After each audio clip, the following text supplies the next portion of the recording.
টাঙ্গাইলের মধুপুর উপজেলায় কুড়াগাছা ইউনিয়নের বরাঞ্চলের ধরাটি কোনাবাড়ি এলাকায় পঞ্চম শ্রেণীর শিশু শিক্ষার্থী শ্লীলতাহানির চেষ্টার অভিযোগ উঠেছে তার সৎপিতা মাদকাসক্ত মনির নকরেকের বিরুদ্ধে। তার দৃষ্টান্তমূলক শাস্তির দাবিতে মানববন্ধন করেছে এলাকাবাসী। বুধবার মধুপুর উপজেলা শাখার উদ্যোগে এই মানববন্ধন কর্মসূচি পালিত হয়। মানববন্ধনে বিভিন্ন সংগঠনের নেতাকর্মী, শিক্ষার্থী ও এলাকাবাসী অংশ নেন।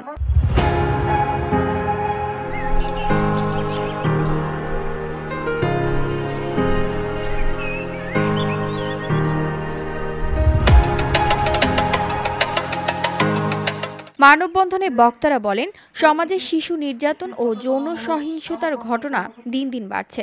অপরাধীরা শাস্তি না পাওয়ার কারণে এই ধরনের ঘটনা বারবার ঘটছে। তাই অভিযুক্ত মাদকাসক্ত মনির নকরেককে দ্রুত গ্রেফতার করে দৃষ্টান্তমূলক শাস্তির আওতায় আনতে হবে। মানববন্ধনে বক্তব্য রাখেন ট্রাইবাল ওয়েলফেয়ার অ্যাসোসিয়েশনের মধুপুর শাখার চেয়ারম্যান উৎপল রেমা, বাগাছা কেন্দ্রীয় সভাপতি অনিক রেমা, মধুপুর শাখার সিনিয়র সহসভাপতি রুসন খোকসি, সাবেক সভাপতি বিজয় হাজং, গাসুসের সাংগঠনিক সম্পাদক শ্রাবণ রুগা সহ অন্যান্যরা।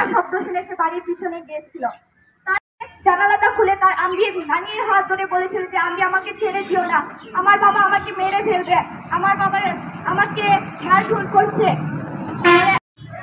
কাউকে টাকার কোনো দরকার নেই, আমরা এই সমস্যাটা সমাধান করব।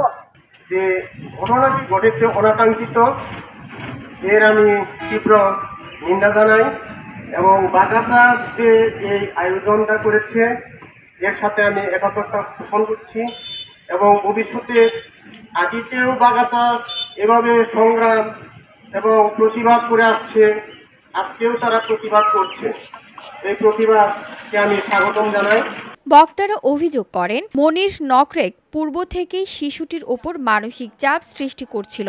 ঘটনার দিন ঘরে একা পেয়ে সে শিশুটিকে শ্লীলতাহানির চেষ্টা চালায়। শিশুর চিৎকারে স্থানীয়রা এগিয়ে এলে অভিযুক্ত পালিয়ে যায়।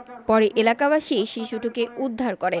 ঘটনার পর ভুক্তভোগী পরিবারের পক্ষ থেকে থানায় এজাহার দায়ের করে। পুলিশ বিষয়টি তদন্ত করছে এবং অভিযুক্তকে গ্রেফতারের অভিযান চালিয়ে যাচ্ছে বলে জানা গেছে। VOD Bangla news desk. সেই পরিস্থিতির একটি সচেতনামূলক